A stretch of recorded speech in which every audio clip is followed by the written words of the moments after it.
and gentlemen. This is Trisha with Insectopia, and we are here to look at another buggy friend. This is a willow leaf beetle. Now, admittedly, I did just call it a friend, and it is more of a foe, because this is an invasive species. The willow leaf beetle. From what I've read about these beetles, they feed on willow, not only the leaves, but like the pollen too, and they are regularly found on willow that is close to a water source, like a pond or a lake. This specimen I collected in Albany, New York. And the willow leaf beetle, you'll notice it's this really, really beautiful metallic blue color. This species can be metallic blue, metallic, sometimes into like blue-green, and then blue-purple also.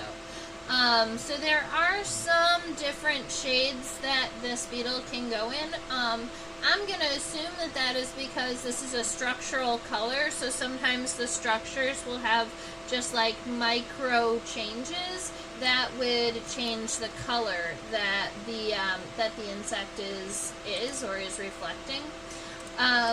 For this willow leaf beetle, the species is Plagiodera versicolor.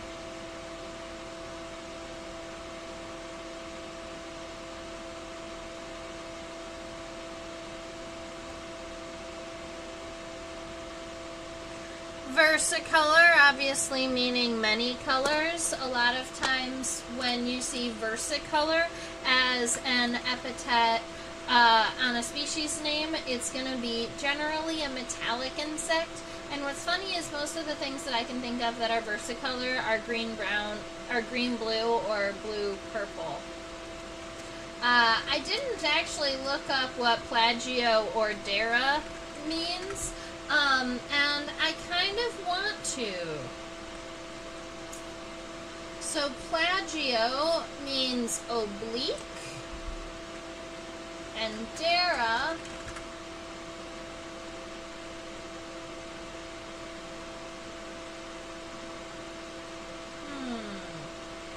I'm going to say it does not mean destiny.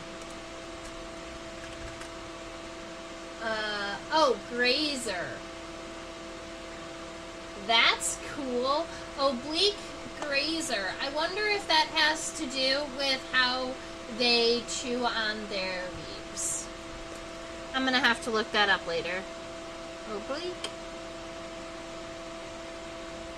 grazer. I've seen Dera on other species names, so it's cool to know that it means to graze or to shave, because there are a number of insects that will kind of just graze off of the top of the leaf, but not eat it all the way through. So they'll, instead of the leaf having a hole all the way through it, it'll just be thinner in some regions. A lot of times the leaves in those regions will either turn brown, or there's a true bug that actually just empties out the inside of the cell with its piercing and sucking mouthpart, so it actually turns the bottom of the leaf like spots of silver, because it's essentially just reflecting empty space. I think that's pretty nifty. Alright, so that's the species name of our beetle we're going to be looking at today. I am going to go ahead and draw it. I'm going to draw it in this direction. I'm not going to turn my paper. We can get a measurement for this beetle. This beetle is pretty tiny. So when I get a measurement, I have to make sure that my microscope is all the way zoomed out. So it's funny is because you'll actually also start to understand the scale when we look at many insects under the microscope. So here we go, from the front of the head to the back of the abdomen in centimeters. This beetle is 0.43 centimeters long. So it is almost a half of a centimeter long. not a very large beetle, but it's native to Europe, and I don't believe we brought it here on purpose. And when I saw it, it was in large numbers on the Willow.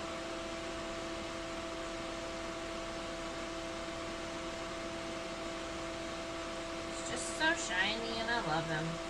Alright. Look at his cute little mandibles! Let me see if I can get his head.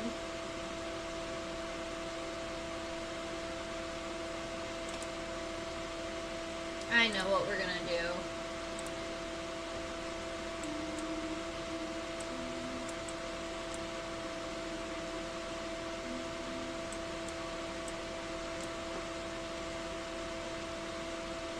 Maybe I can trick my camera into fixing the light.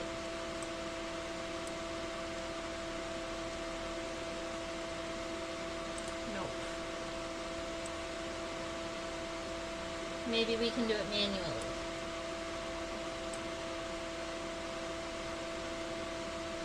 This'll work. I just wanted to see his really cute mandibles down there. Alright.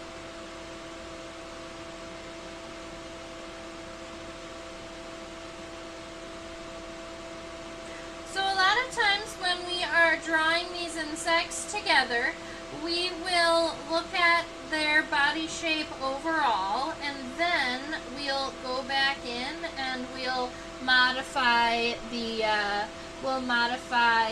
shapes that we start with. And so this, I now have all of my lighting all set up. I'm happy with the angle of my beetle, so I'm just gonna get him. Oh, yes! There we go. Scooch him just down a little bit. Down the other way.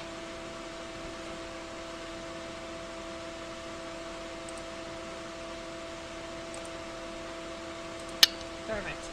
Alright, so where I'm starting my beetle off is right up here at the head. For this head shape. Oh, cool.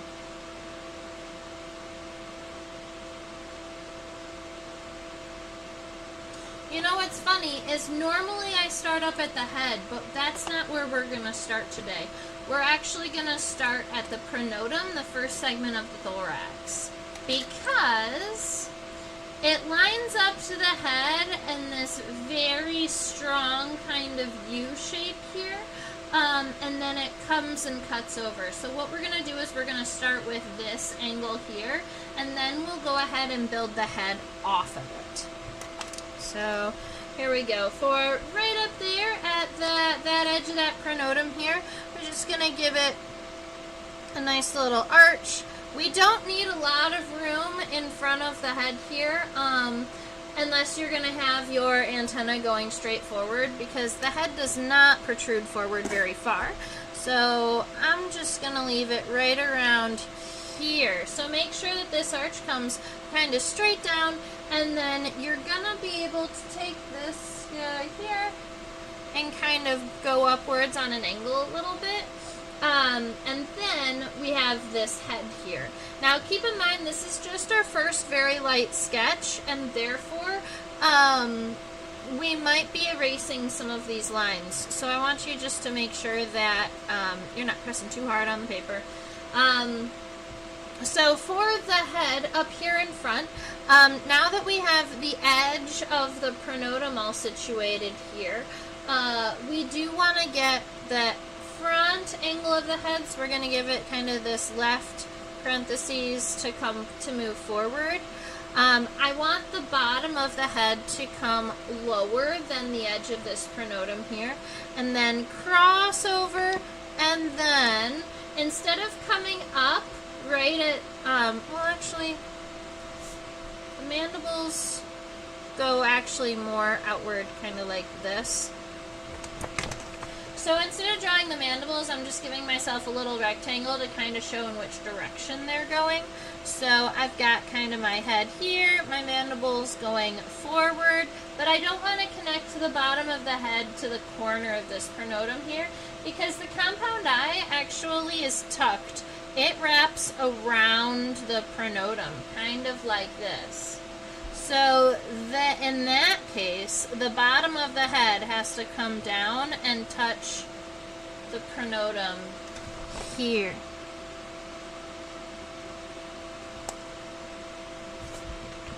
So you see there's going to be a little bit of there's going to be a slight edge there.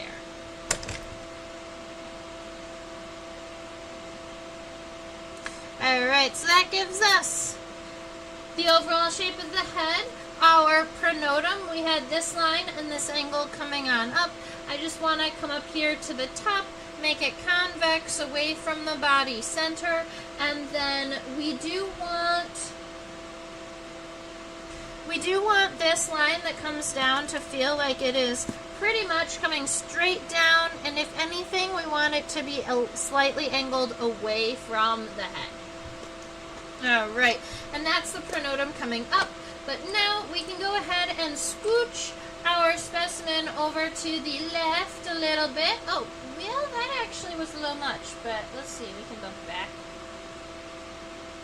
This beetle decided to fly across the microscope screen. We're just going to zoom out and fix that problem. There we go.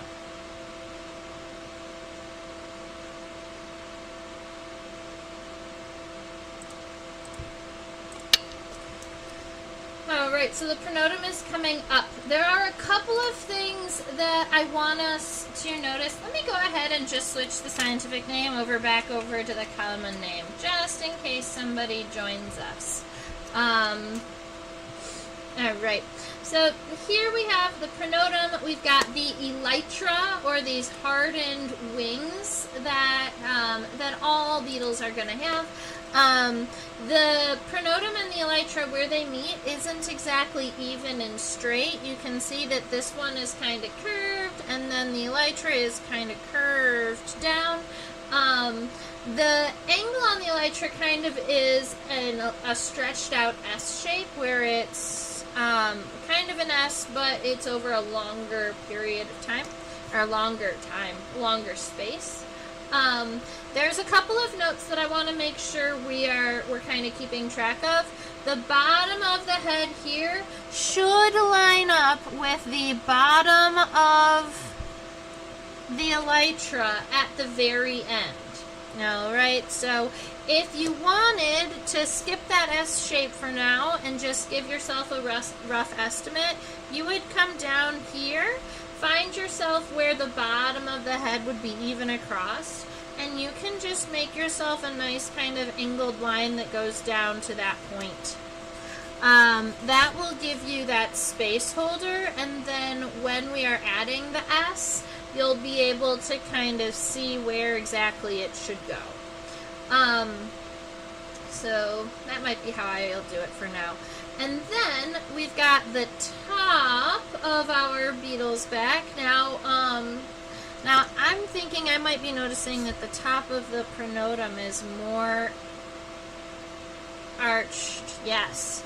I had it too flat here. And also I'm about to run into a whole bunch of words. So I'm going to erase them and then rewrite them somewhere else.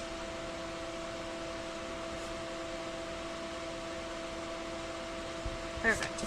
Alright, so this arch that started by the pronotum continues up, and you just want to make sure that it's nice and even and meets down at the bottom, kind of where you had originally planned. There we go. Nice oval, nice round beetle here. You don't want it to look humpbacked, and you want it to look even throughout. So the reason we get these nice light lines is so that you can make sure that the angles are just right. So now that we've got the top all figured out, we have the head, the pronotum, the elytra.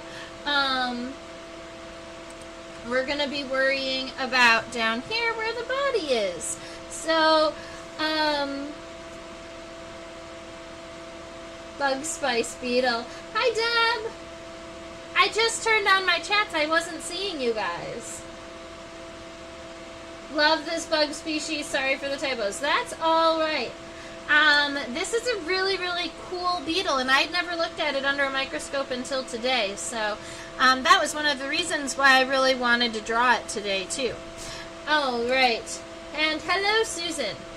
And hello, the rest of you who are hanging out here with us today.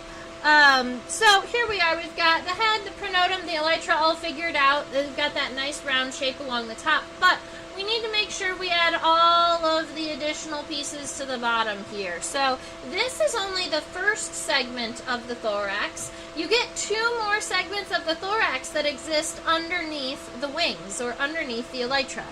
So how I'm going to get kind of an estimate for my beetle body here, I'm going to start right about here. So I'm going to give a little bit of space between where the head hits the pronotum and where I start, just a little bit back from there.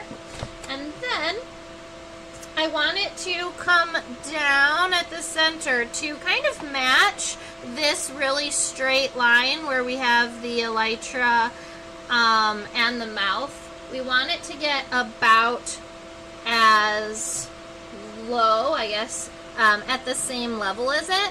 And then we're going to pull it back, and we're going to pull it back right about, it's going to be right about here, or right about in the middle of the elytra.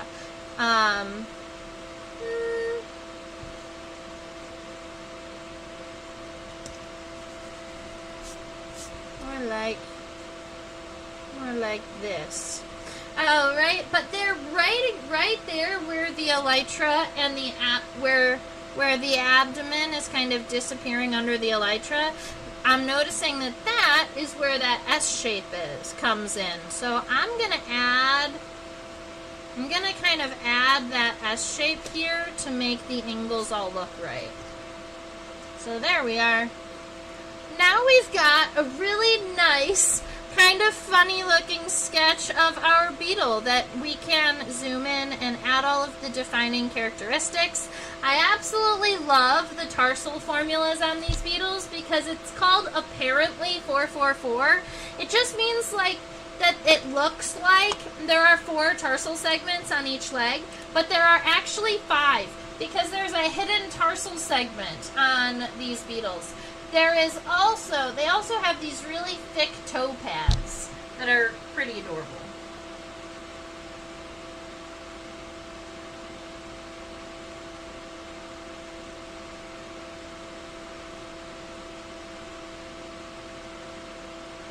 Now, you know me, I like to go ahead and rotate insects around if I think that we can get a better view or see things a little bit more clearly. So I'm going to rotate the head just a little bit. I believe it's going to help us see the mandibles. Now, this is as far zoomed in as I can get because the beetle is pretty small. So if we wanted to see, we don't really have the ability to see anything like in closer to detail than what we are at right now. All right. So where I want to start with my kind of dark lines is going to be pretty much where I started with my soft lines. But right here at the front corner of the pronotum where it's going to be interacting with this compound eye, I don't want it to be really, really, really sharp. I want to kind of dull that corner, dull that edge a little bit.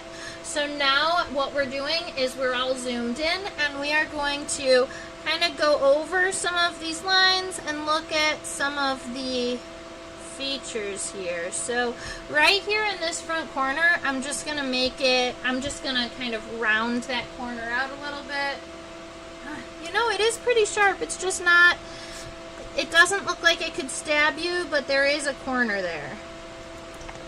So I'm going to cut it kind of like, more like this. Now, going from the corner back to the back of the pronotum, instead of it being this pretty straight line that we made, it is going to be convex. So you can take that corner and instead of just going straight across, just kind of arch it down and then come back up to the spot, where it had originally ended. Just try and make sure that that stays a nice even arch all the way across. Even in that the furthest point is the center point. Okay, now I always like to add the compound eyes because the compound eyes make me feel like the insect is alive at that point on my paper. So the compound eye from way up here all the way around is gonna look like a Pac-Man with his mouth open. Nom nom nom nom nom. Because you've got the compound eye and you have the corner of the pronotum here. I do want to go ahead and add the cross-hatching within the compound eyes, just so that you can see that there are lots of little individual ommatidia or individual viewing lenses that you can see here. Alright, coming along the top of the head,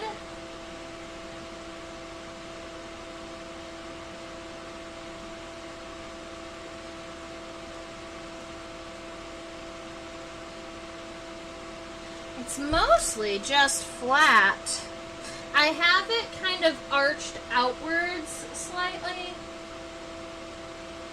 We're going to be changing it up just a little bit, and instead of making it such a parentheses, we're going to take it and we're going to kind of come more, it's going to be more straight.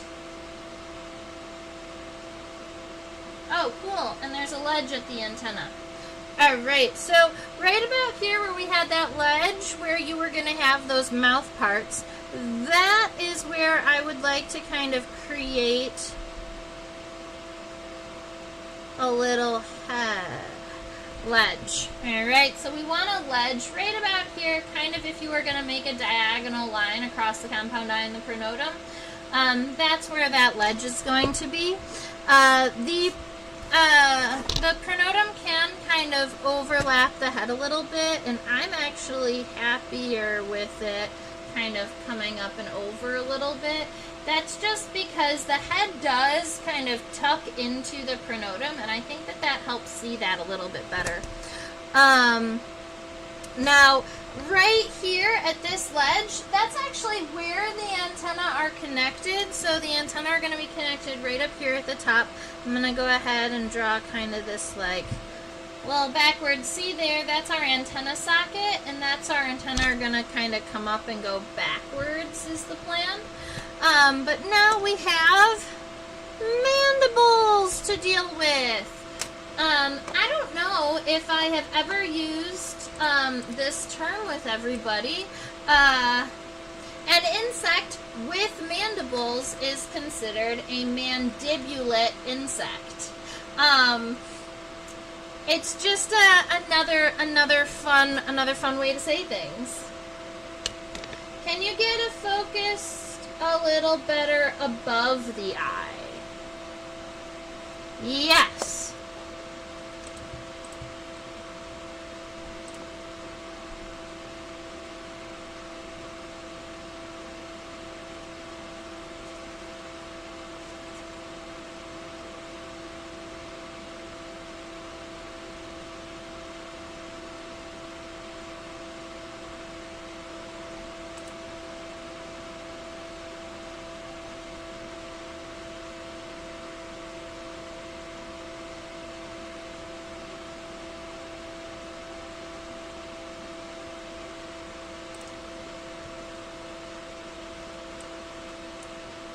Right about like that.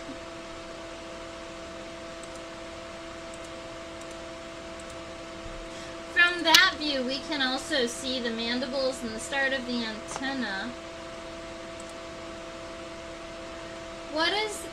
Was that a fat, chunky profemur under there? I don't know, I'd have to, let me go look.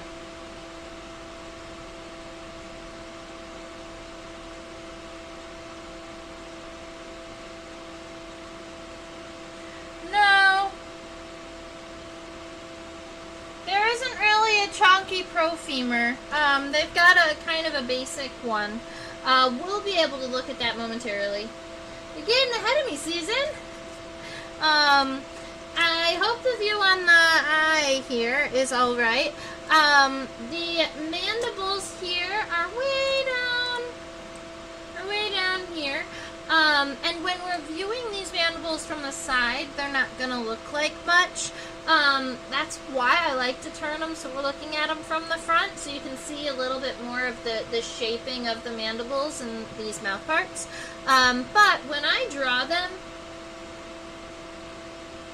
what I'll generally do is give myself a region for the mouth parts, or just like a little kind of a half moon shape here. That's going to be where I plan on putting the mandible, and then I'll just make this nice kind of curved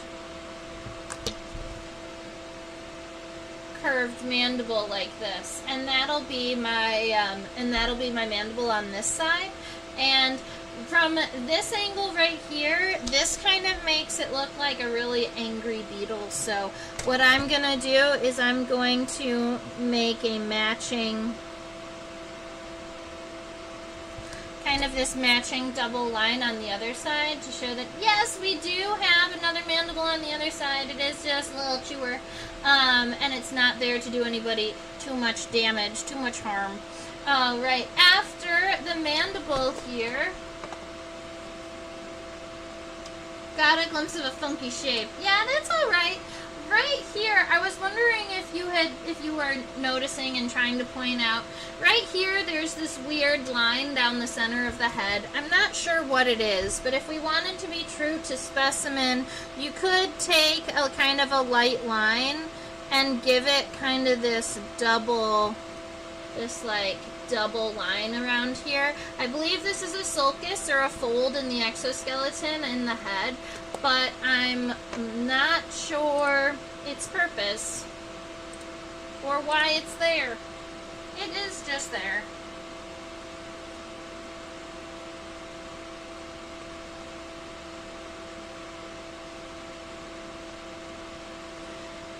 Oh, I forgot I'm all zoomed in still. Let me fix that for us. Alright. What I think is cool from this view is that when we're looking here, this is our mandible, we come back, this little corner here, that's the labium. That is essentially the bottom lip of your insect here. So when this mandible comes back, it's going to come back kind of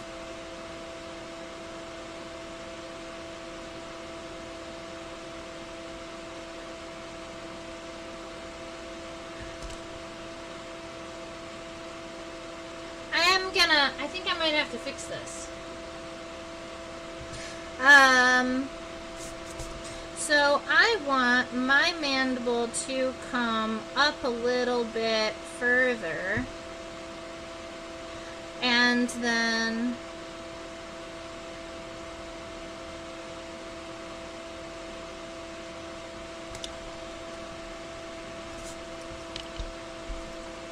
I just need my mandible to be closer to my eye.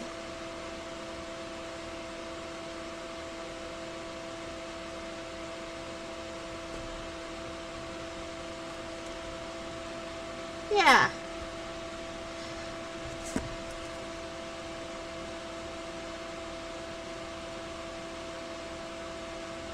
Alright, so I'm thinking, see, the mandibles look funky now. They were so cute a minute ago. Here we go.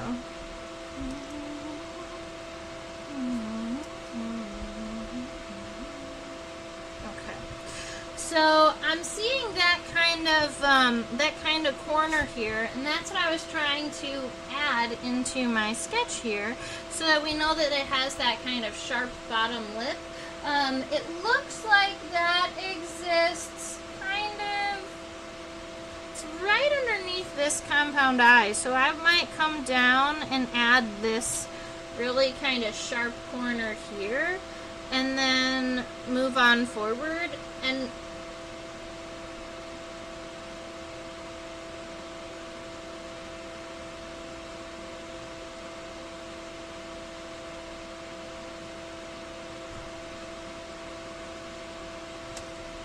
might just connect these two and call it a day. might be some fixing to do here, but I'm going to leave this like this for now, and then we're going to get a nice zoomed in image of the antenna, and then I will keep boggling my mind on this one. I think what needs to happen is I think that my head is too large. Maybe the compound eye is just not big enough. That might be it. All right, let me go see if I can get a good image of our antenna.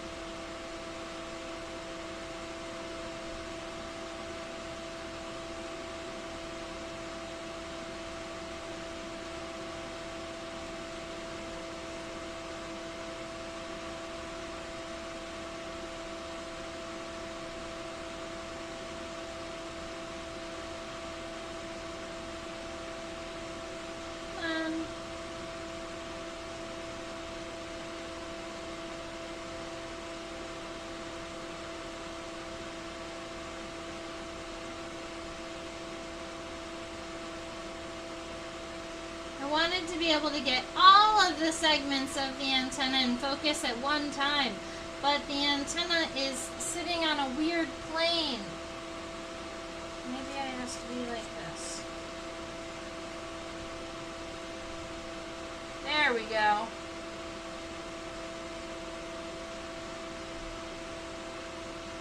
Sometimes you just have to look at insects from the right angle.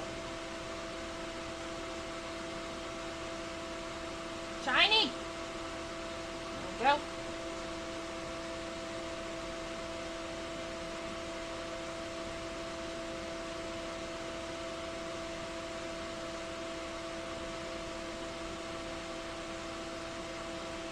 Thought that it was all in focus a moment ago.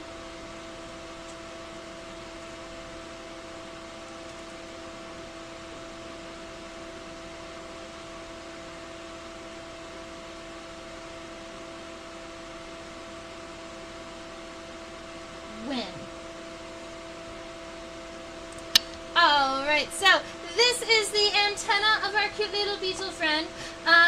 You might have people arguing back and forth between knobbed and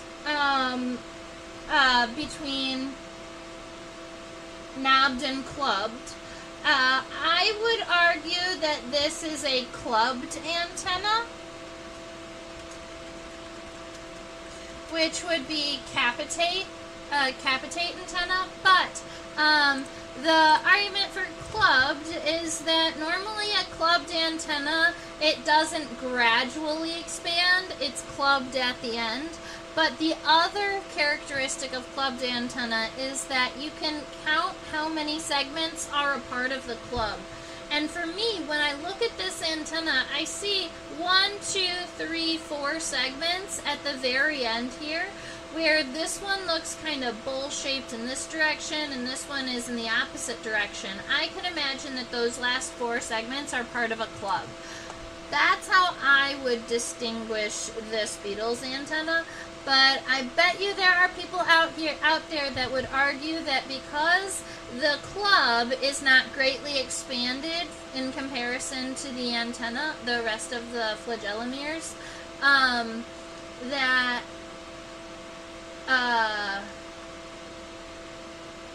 that this is knobbed.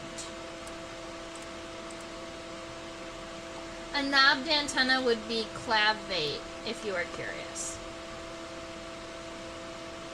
Alright, so with our antenna, we get a whole bunch of pieces. We get the scape, the pedicel, and the flagellum. And I just used a word, and I don't know if I've ever actually described it. So the flagellum is all of the remaining segments. So the scape is the first one, the pedicel is the second one, and the remaining segments are all the flagellum. But if you wanted to talk about one segment of the flagellum, you would call it a flagellomere. The individual segments of a flagellum are the flagellum-ear.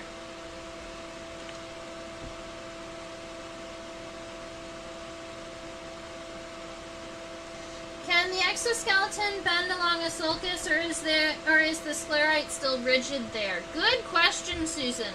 The sulcus, an insect cannot bend around a sulcus. It is still solid. In fact, where the sclerite is folded is even more rigid because there is more dense material there. So instead of it being like a suture where the segments kind of bump up against one another, a sulcus is one segment that is just folded, but all of that region in there is still really hard. So it creates these almost like seams. It creates hard seams in the head. And there are some people that argue that they're only in the head because the head is like circular and needs that structure. Who would have thought there was so much geometry in entomology? True. Is there a word for baseball bat shaped? I love it. I don't think that there is. But if there was, it would be this antenna. Alright, so I'm counting. The scape looks like one kind of nice larger round segment here. And the pedicel is a more rectangular, a little bit narrower, going up. And then it looks like we have 1, 2, 3, 4, 5, 6, 7, 8, 9 segments in the flagellum. 5 being those kind of smaller round segments, and 4 being what I would consider is the club. So 1,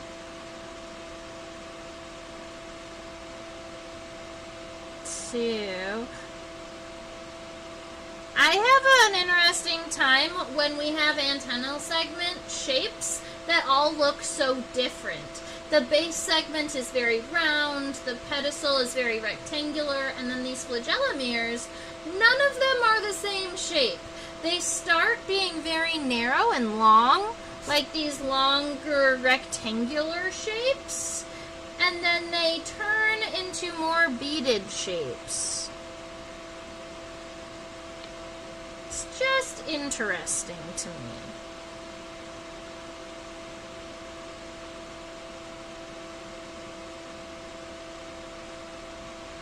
Three, 4, 5.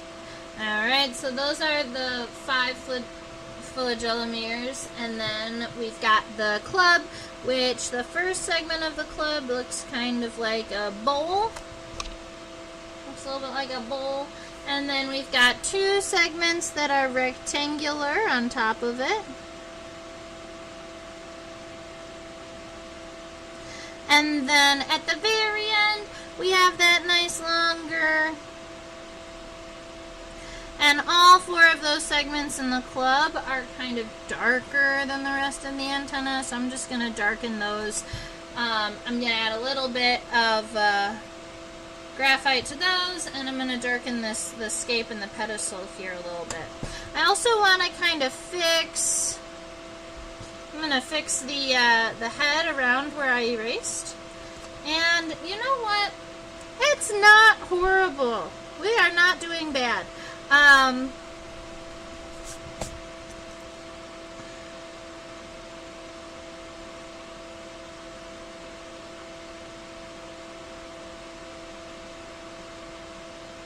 Alright, this is what I am doing to fix my head. I am making my head not as deep. I just erased the bottom of it, and I'm gonna start the mandibles a little bit closer to the compound eye and pull them in. And that is how I fixed my mandibles, and I'm actually pretty happy with that. So we do have that kind of mid-sulcus here, and then we've got another antenna that's going to be coming up the other side that we're not going to worry about. Now, if this beetle had significant labial palps, we would be seeing them right here, but we don't see them, which means that if this beetle does have labial palps or little mouth fingers, they are so small that we cannot see them.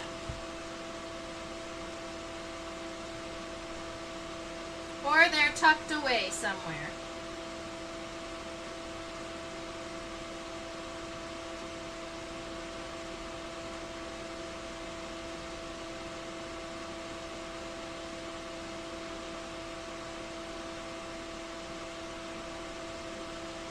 Alright, so now what I am doing is I'm going to zoom in specifically on the pronotum here so that we can look at the shaping and so that we can see about the possibility of a plurite. Nope, that's okay. There we go. I love all the punctations on this beetle. You'll see all of these little dots all over the elytra and all over the pronotum. We call those punctations because it looks like somebody went around and punctured the beetle all over the place.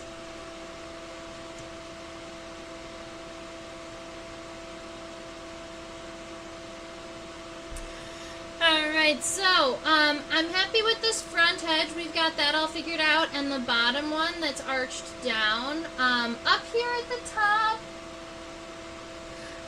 top, you know what? I was going to say I want it straighter, but this is not actually too arched. It's just going in this angled upward direction to help with the continuation of the elytra. So I'm pretty happy with that. I do want to make sure that so if this is our little middle line for the head, here's something fun. We're going to imagine that this middle line for the head kind of comes over and around and down to this point here. So then we kind of have a middle line for the top of the beetle here. So then you'll be able to take this line and turn it into the edge of the elytra. And what I want to do is take this top line of the pronotum and I'm going to arch it a little bit towards our elytra, and then I'm going to come back. Because right here in the center, the top center of the pronotum, it does kind of have this angle towards the center of the elytra. You know what? It will be easiest for me to show you this from the top. But if you look at this point from the top, the pronotum is going to be like this shape. It's going to be a U shape. So when you look at that from the side, we just make sure that it pushes back a little bit further at that point.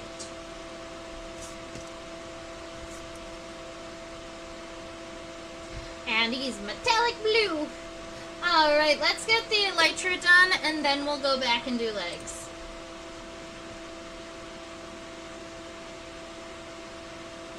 I propose chiroterate antenna. Chiropter, the bat, the animal. Oh, that's so funny. Does each shape do something different, and does each shape do something different in the antenna?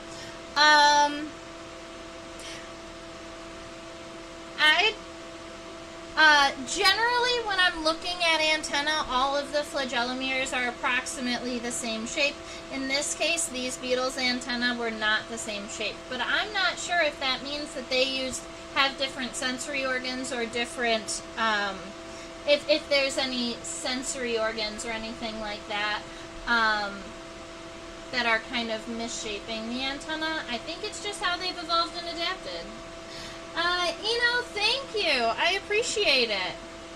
It's lots of practice. I've been doing this every Thursday night for, 3 years 2.5 years.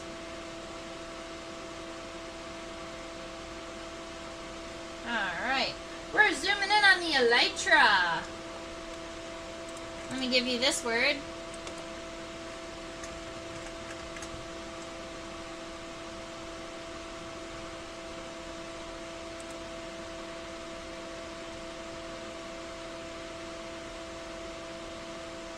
I love the punctuations. So, the elytra also appears to have a weird looking wart, like a corner that comes out, like a little hill. And I'm going to point it out. I'm not going to draw it. But for those of you who are really great at shading, right here, if you see that really bright light right there, that's there because there's an entire little hill that's reflecting right there. Yeah. Right about where you would imagine the shoulder of the beetle to be, there is a mountain on the elytra. Like right here. Kind of like this. Oh, man. Alright, so now we've got our elytra to deal with. I will admit, since I have not looked at this beetle from the top either. Oh, look at that! I do see the scutellum. It's itty bitty tiny, but it exists. Alright, cool. I found it.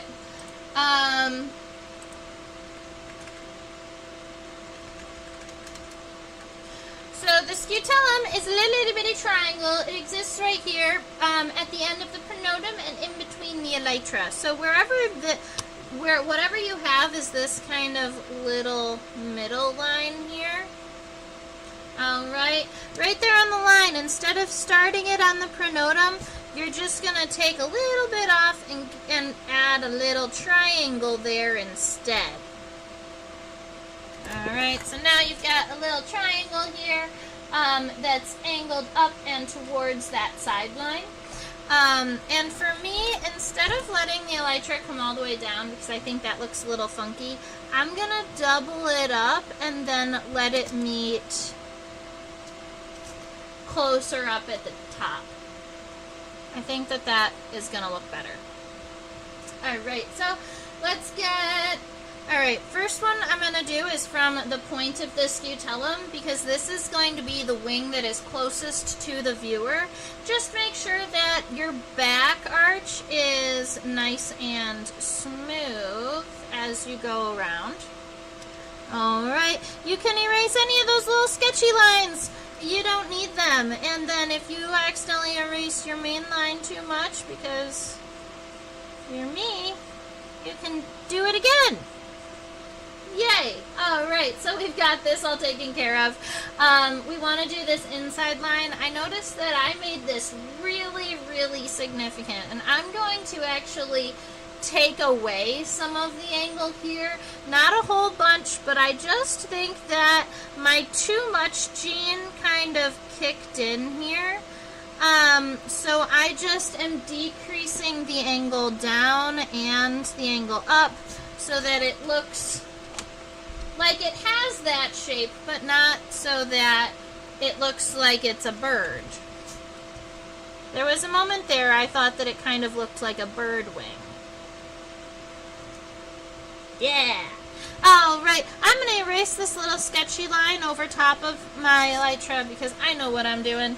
So, from here, I just want to double that line on the top because we have the scutellum, that's the very center. So when you have that, you kind of do have to at least add a little bit of the elytra on the other side. And so I'm just going to make it kind of a sliver up at the top. And I'm just kind of following that same arch, and I let it enter the line right where it kind of felt like it. So it was right about there.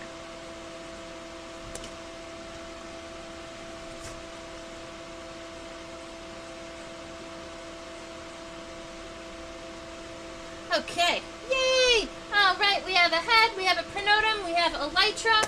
Now, all we need to do is worry about some body and some legs. And the legs, honestly, are the best part of this beetle. I mean, other than the fact that it's metallic blue.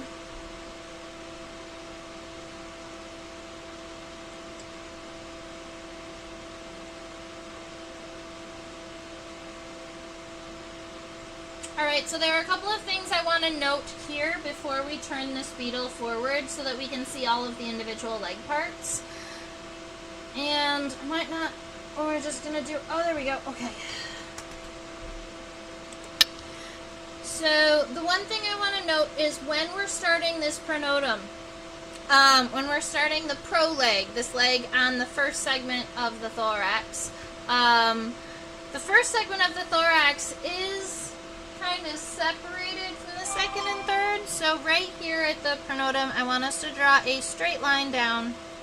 Alright, this space here, I'm actually going to make it a little bit narrower too. That space there, that is going to be where the front leg gets connected. We've got the femur, it's going to go out and down and kind of like boop, boop, boop. It's kind of going to go like that. Alright, and then, because we made that body shape a little narrower, we're going to make this one a little narrower too. The thing is, though, these, where they're going to be at the same point, I kind of want to create almost this double line here, where now this one is going to come out. And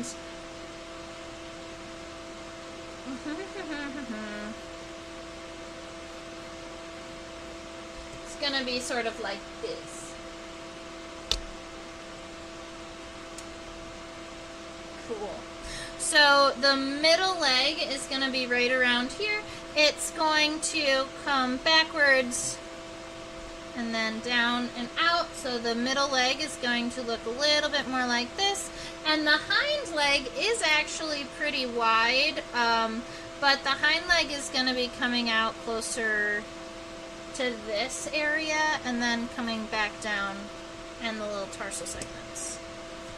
Alright, so that gives us an idea and kind of where the legs are heading, what we're looking at. And it gives us, I wanted to note the separation here. Now, all we have to do is turn the beetle forward facing, hop, so that we can see the cute little legs.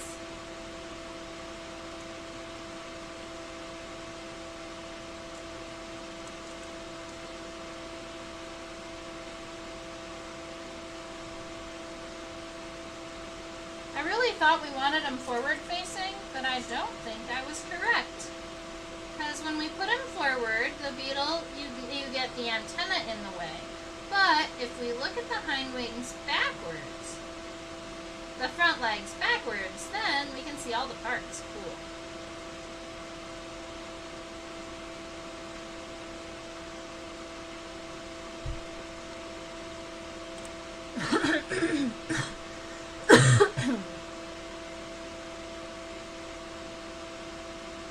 But it might make more sense, I guess, for the average viewer to be looking at them the proper way.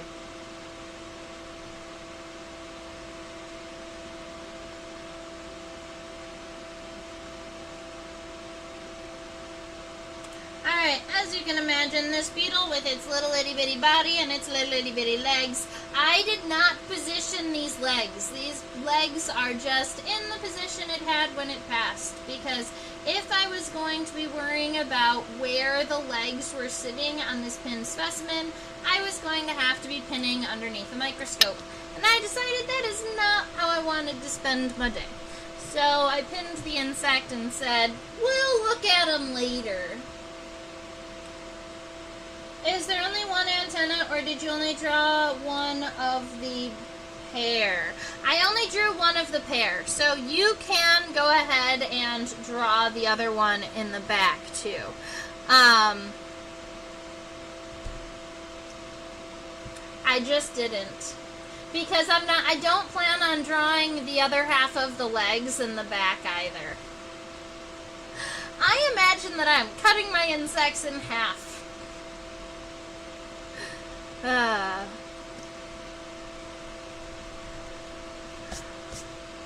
Sometimes it really bothers students when I put both of the mandibles and both of the wings, but not both of the antenna. But I feel like the antenna are more detailed and take a little bit longer to get done. That's all. Alright, so our femur and our tibia, they are not very long. Alright, they're kind of stumpy. In fact, where the legs are gonna start, is kind of like right here at the base of this, you know what? I drew the legs too long when I originally did it.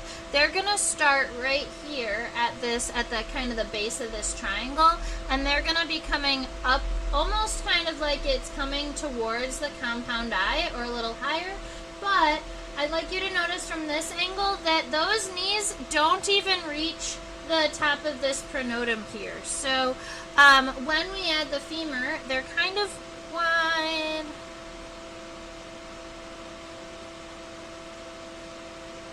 I'm going to be making my femur kind of like this. It's going to run along that triangular piece, and it's going to connect right there at the base. And then the tibia is going to come down.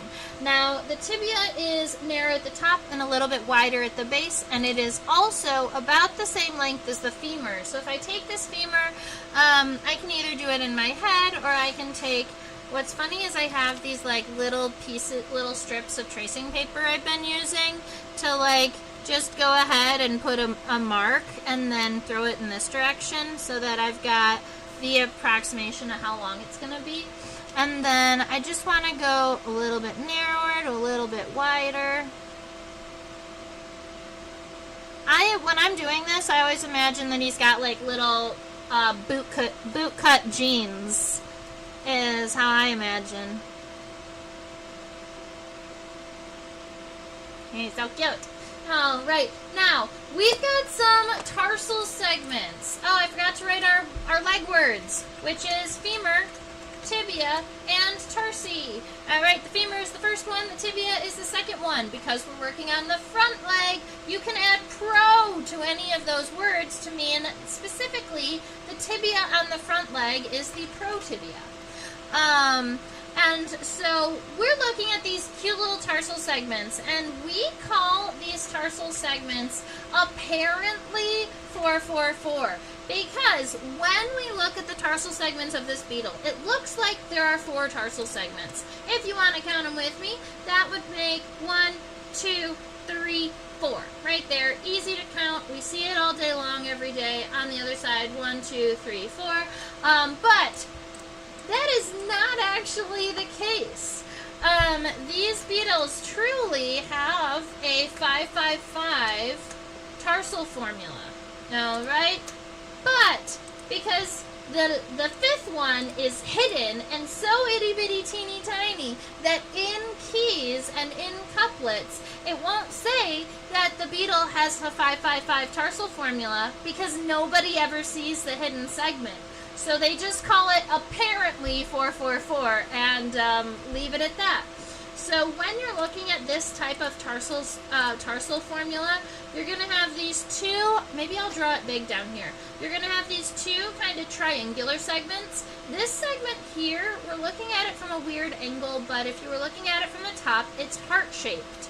And then you've got this last one down here in the bottom. I'm going to go ahead and draw these for you. If you were going to zoom them in really, really close, you might be able to say, alright, we've got kind of this first big triangular segment.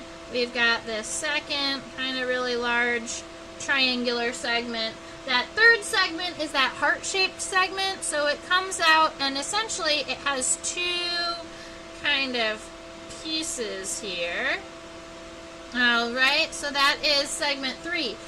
True segment 4 is actually a little itty bitty segment that exists right here in between the lobes.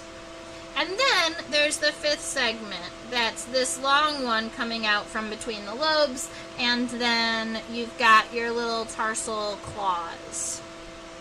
Alright, so 1, 2, 3, itty bitty teeny tiny 4, 5. And this is what every single tarsal set on this beetle is going to look like. So that is your kind of zoomed in. That's our mission for all of the legs. Now, if you are looking at them from a side perspective like we are here, you can see in certain regions where they kind of look like they're glowing golden on the bottom. And that's because specifically leaf beetles in the family Chrysomelidae regularly have toe pads. They've got really, really thick hair on the base of all of their tarsal segments here.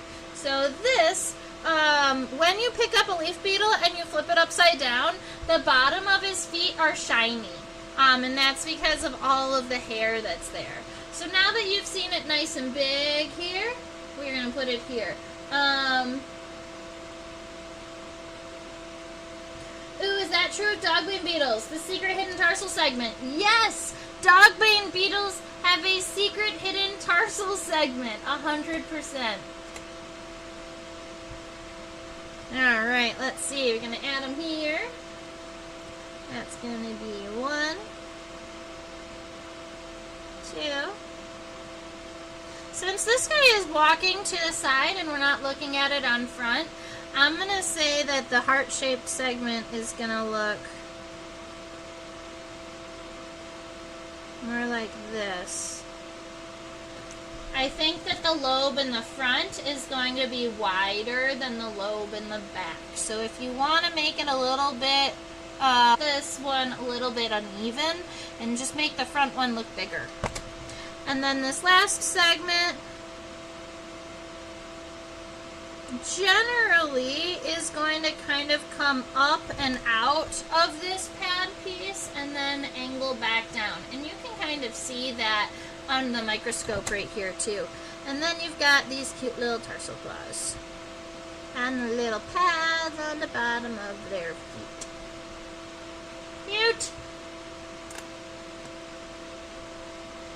Yeah, I made these legs too big, so I'm going to be erasing my little sketchy legs so that the legs can be right. He's so cute!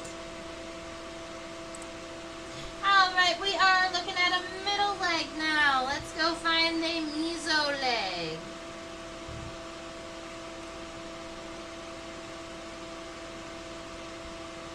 Alright, because the shape of the leg is going to be very similar from the front leg to the middle leg, I think it would be kind of cool to look at the leg segments from this angle now. So now this is kind of like we are looking at it from directly above the tarsal segment, so you're not going to see much of the hair from underneath. Unless you can see it. I can see it, but 1, 2, 3, 4. Why does it look funny? Oh, because it's...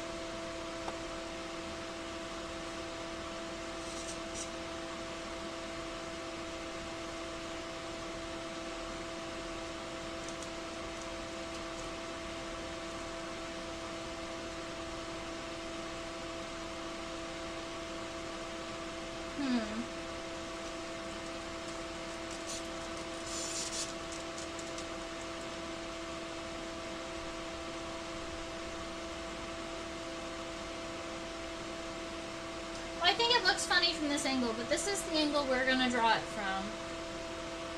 Because I want to also be able to see the side of the body when we are sketching along the way. I'm actually okay with this angle. The light looks alright. Okay, so we've got this region all taken care of. You'll notice that the elytra is not in focus. I have it focused a little bit deeper so that we can see more of the body here. I'm actually in this focus pretty happy with how the femur looks here. But what we're looking at here is the meso leg first. So one of the first things that I see, because I like to kind of try and fix the lines that I already have, I want to make sure that the end of the abdomen, instead of being kind of convex and hitting it, kind of is more concave there at the end. It hits the edge of the elytra really nice and smooth.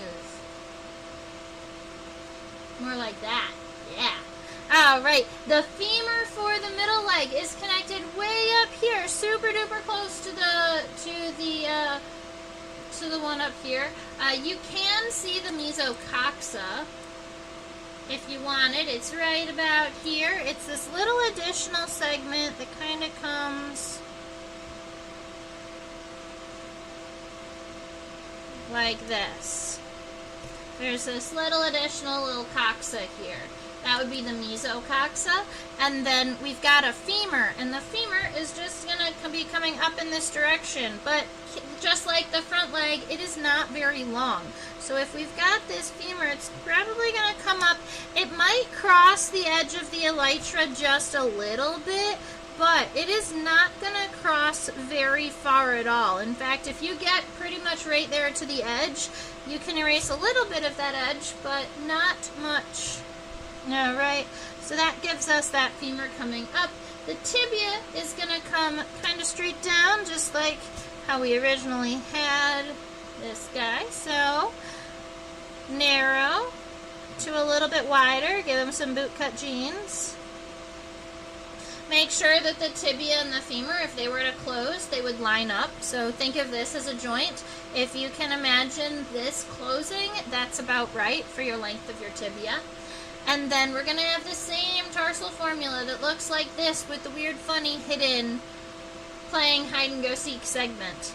So, this is 1, 2. You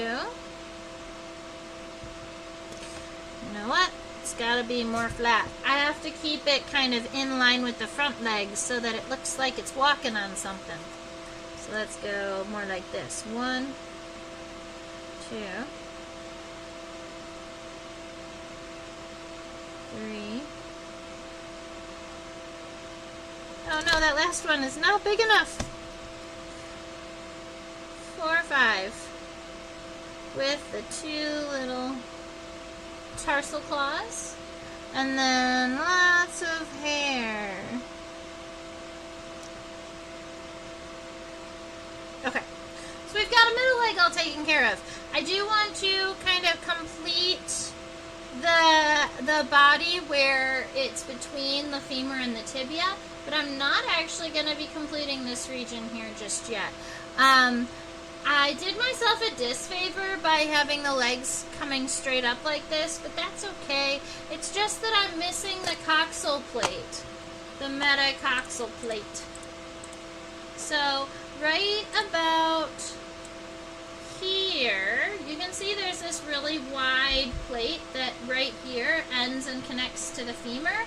This is a coxal plate. Instead of it having just one little itty bitty segment, though pretty much the last segment of the thorax down here is all like one giant coxal plate.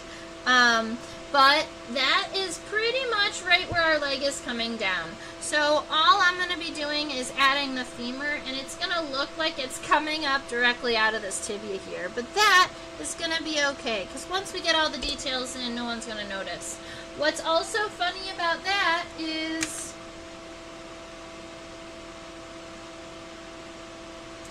that our the rest of this abdomen might not make it might not matter too much.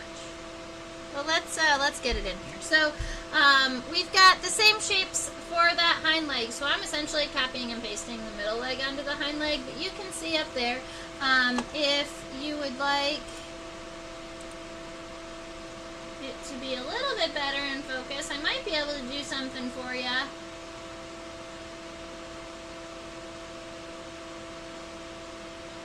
I can get the tibia and the tarsal segments in focus. There we are.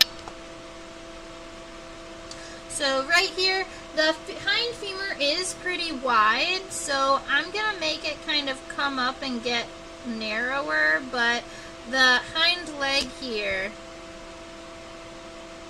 it actually does have some substance.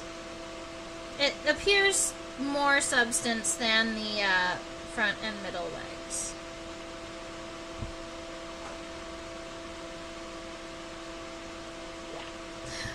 But then the tibia is very similar. So that tibia is kind of narrow at the base, wider. I made it too long.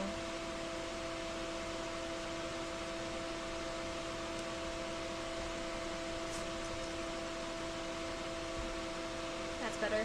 Alright, now we get all of the little tarsal segments. So we've got one triangular segment, two triangular segments, one segment that looks like a heart shape, and then the elongated raindrop double segment with two little tarsal claws and a series of tarsal setae. I mean, he's pretty darn cute. And because this leg did come up, we do have the ability to kind of come back in and add the rest of that abdomen here so that it doesn't look so funky.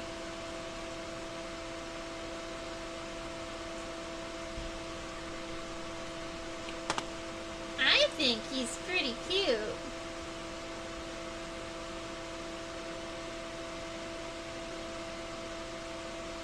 Why would the hind legs be heftier? Do they push things or stand on their hind legs?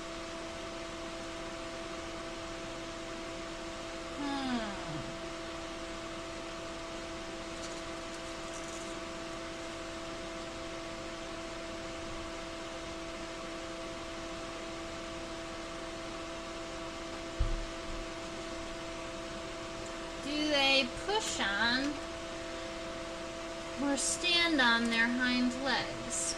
I can't think of a time when they would kind of push off of anything. I can't think of when they would push or when they would pull.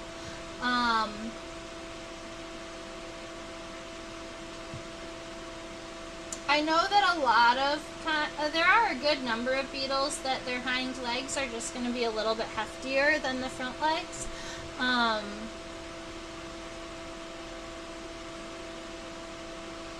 And so, here, I'll show you the differentiation, because maybe I drew it too strong.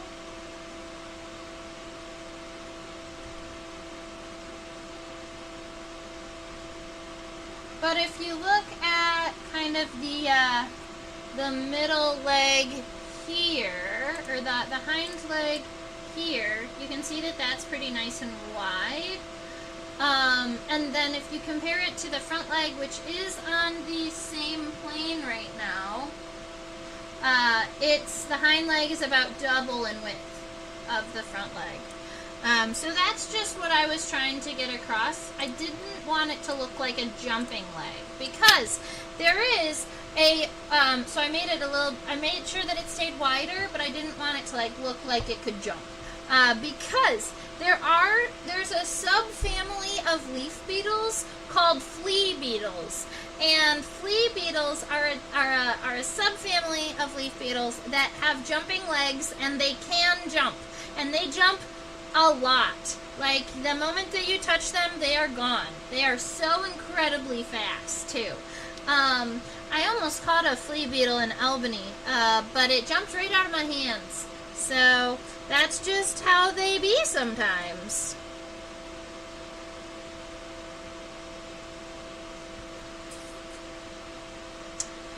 All right. Oh yeah, and when we look at our beetle from upside down, you can very much see all of the pretty hair that makes the tarsal segments look like little padded paws. I'll show you right here, as long as I can get it in focus.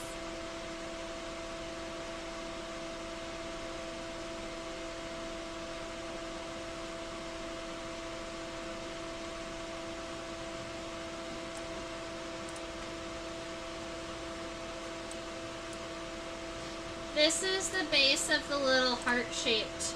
This is the base of the little heart-shaped tarsal segment, where it has all of that all of the CD, all of the hair. It's so cute. Itty bitty tiny friend.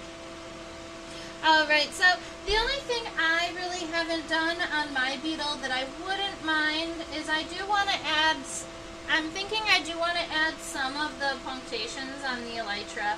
I didn't add them in the beginning because there are, in fact, a whole lot of them. But I think that that's a really cool light effect happening. That was really cool for a moment. I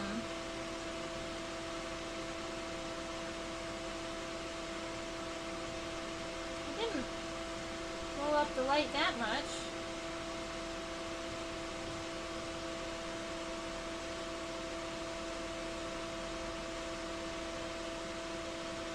There we go. So I'm just going to get some of these punctations into my sketch, and then I will be a happy bug drawer. Illustrator, question mark? Alright, let's see. So these do not appear to run directly in any stripes, but I do see that there are at least 2 rows that run straight. I'm not going to have the patience for this tonight. Nope. So what I'm going to do is just add a whole bunch of them. These aren't going to be visible to you either, so I don't know how much it matters, but I do want it to be visible on my drawing so that when I do go over this, eventually what I do with my illustrations is I go over them with ink and then I digitize them. So this is mostly just my reminder to make sure that when I go over it with ink, I add the punctations. And then the pronotum here had punctations, but they were less dense, so I'm going to add a couple, but not a whole lot. And this is how I'm going to be ending my sketch today. Maybe I can show you like this. There you go. This is the little beetle I drew today. His name is a Willow. Oops. Willow leaf beetle. And if you love coloring metallics, he is a metallic blue beetle. He is also invasive, unfortunately. Came over from Europe, so it's not a beetle that we like to see all over the place. I think for me, one of the most fun things to draw was actually getting the shape of the elytra right and seeing the perspective on the double wing. I thought that that was really cool. And I think the most tricky place for me in this sketch was the antenna. I don't think that they're right just yet, but I am going to leave them as is for now. I think we did good on the mandibles though. I think we did. I think so.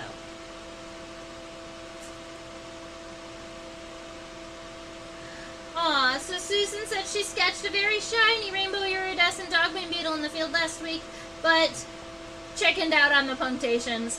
Yeah, iridescence is really, really tricky. And you know what? If you get all of the iridescence in, I think that it's okay to just go back with a little black pen and just, like, insert some dots for the punctations. But I know with dogwing beetles it's a little bit trickier because the punctations aren't even really black.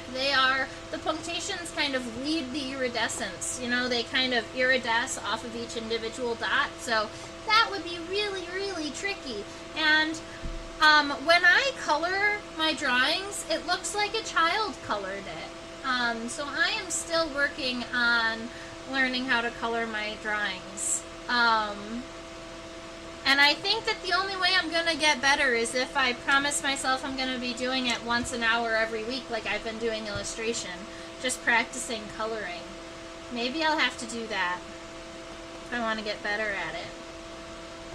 Alright, so I'm going to go ahead and give you my closer spiel over here. So,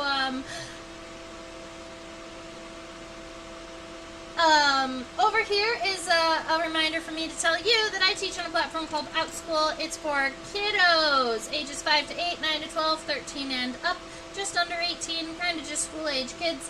I teach scientific illustration, but to children, and I also teach weekly insect studies. And our weekly insect studies kiddos today, one of them decided they didn't want to learn about an insect, they wanted to learn about slugs. So we discussed slugs today, and that was really fun. And when I was doing a little bit of research about the class, I learned that slugs make 2 different slimes. I didn't know this. They make a traveling slime that is like really light and wet, like it's a thinner slime, and it helps them cruise, and it's produced at the foot, so it is like their trail slime essentially. And then they have a second slime that they cover their body with, and the slime that they cover their body with is like a thick, really sticky slime that helps them hold their body moistures in. And I just thought that that was so cool that they have 2 different kinds, because I didn't know that. So I taught that class today. I also taught a class on insect mouth parts, and I taught a class on lace bugs, and I think we did sphinx moths today too. Man, we've had a busy day today, but it was fabulous. So that's what I do on OutSchool, by the way. Thank you for hanging out with me today. Please make sure to subscribe. If you subscribe, you can chit-chat with us in the chat box. So, like Susan and Deb and Eno, thank you for dropping by and dropping a chat. I really appreciate it. It also means I know you subscribed. Down there is my little PayPal QR code. I also have a link in the description box below. And if you want to drop me a couple of dollars for the time that you spent here, that I would appreciate. That is always up to you. I have an email address. It's trisha@theinsectopia.com. That is where I love to receive cool bug pictures and fun questions that I can respond to and share all of the bug knowledge. That's the goal, primary goal, goal number 1.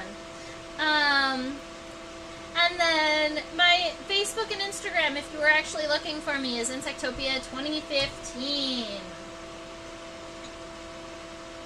Oh, by the way, I don't think I'm going to be live streaming. Thank you, Susan, for reminding me. I think we are canceling next week's live.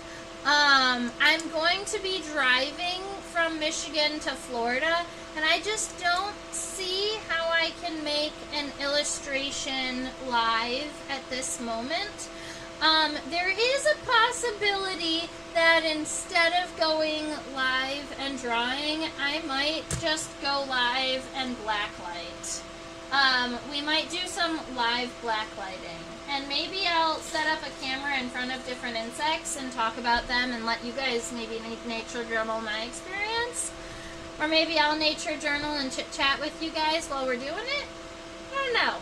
But if there is a live stream next week, it's not going to be normal. If there's a live stream next week, it will be on the road and it'll feel kind of different. It might be fun, and it might not be the only one that way because I'm in the process of getting on a road trip. I'm going to be driving down to Florida, over to Arizona, up to Oregon, and then back home to Michigan. So I'm making a pretty decent road trip around the country. It'll take me about 2 weeks, I'm thinking. Wish me well. I was really, really hoping to surprise you all and have Starlink so that I could live stream my black lights across the country, but I don't think I'm going to be able to get it in time because they are delayed in shipping. So, we'll see if I can figure that out. All right. I should get some awesome bugs in Florida. I should also get some awesome bugs in Texas and in Arizona. I'm really excited about all of the southern states. And admittedly, Oregon might not be too bad either, because I'm going to be collecting at a research station.